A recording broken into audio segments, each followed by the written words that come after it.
Saudações filosóficas, hoje vamos falar da causalidade em David Hume e vamos basear-nos essencialmente nas explicações que este filósofo empirista escocês nos fornece nesta obra, Investigação sobre o Entendimento Humano.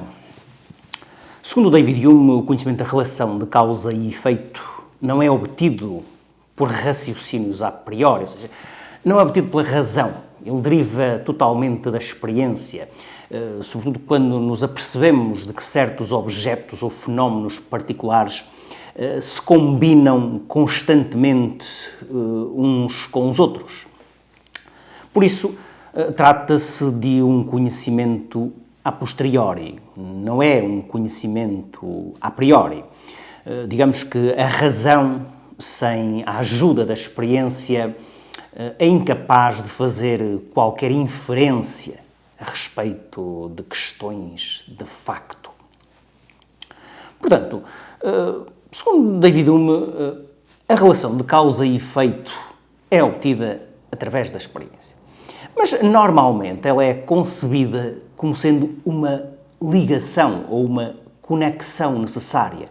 Ou seja, em geral, nós acreditamos que aquilo a que chamamos causa produzirá necessariamente aquilo a que chamamos efeito.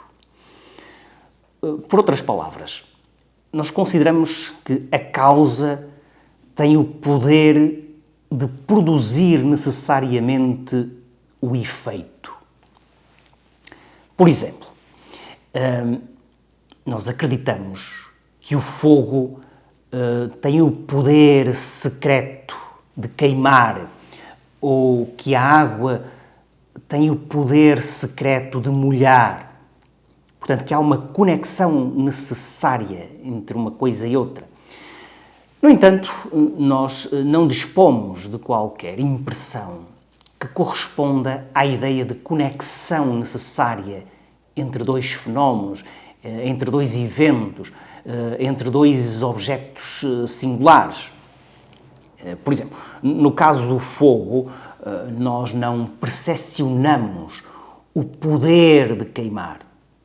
Nós vemos o fogo, vemos coisas que ardem, vemos a água, vemos coisas molhadas, mas nem no caso da água, nem no caso do fogo, conseguimos percepcionar uma ligação necessária com os seus alegados efeitos. Ou seja, a única coisa que a experiência nos revela é que entre dois fenómenos, dois eventos, dois objetos, se verifica uma conjunção constante. Ou seja, um deles, a que nós chamamos efeito, ocorreu sempre a seguir ao outro, aquele a que chamamos a causa.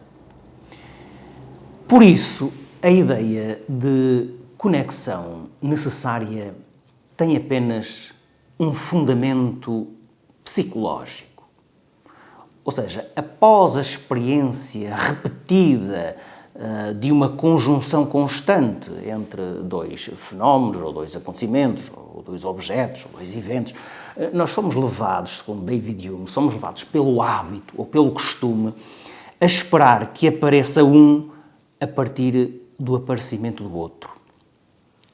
Ou seja, no fundo, é o hábito que cria em nós a expectativa de que essa conjunção continuará a verificar-se no futuro, levando-nos, no fundo, à crença de que entre tais fenómenos, entre tais acontecimentos, há uma relação causal entendida como conexão necessária.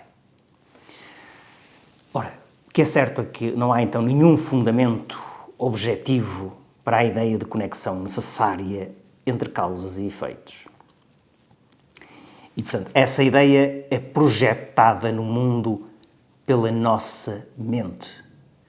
Daí que David Hume tenha uma perspectiva cética a respeito do conhecimento científico. É claro que, por exemplo, a resposta de Kant a David Hume, Kant que acha que David Hume o Despertou do Sono Dogmático, dirá que a experiência sensorial, de facto, por si só, não nos fornece a ideia de relação de causalidade como conexão necessária. Só que Kant vai resolver o problema dizendo que a causalidade faz parte das estruturas a priori da mente humana. As noções de causa e efeito são categorias a priori do entendimento, categorias que, à semelhança de outras, tornam a experiência possível. Digamos que são da ordem do transcendental e não propriamente da ordem do psicológico. É preciso dizer que transcendente e transcendental são noções distintas na filosofia kantiana.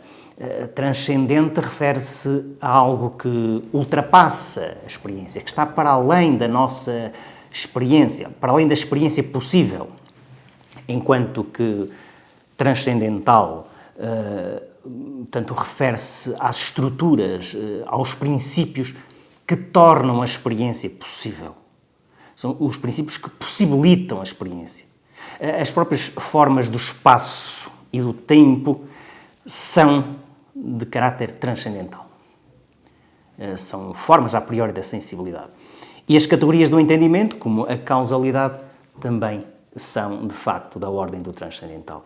São essas categorias que nos permitem organizar as percepções sensoriais numa experiência coerente, numa experiência inteligível. Portanto, a causalidade para Kant é uma das condições necessárias para a possibilidade do conhecimento objetivo. Claro que em Hume a causalidade tem uma dimensão meramente psicológica e por isso não pode ser a garantia para um conhecimento objetivo. E por hoje é tudo. Ponham um like, partilhem o vídeo, subscrevam o canal, deixem também os vossos comentários e até à próxima.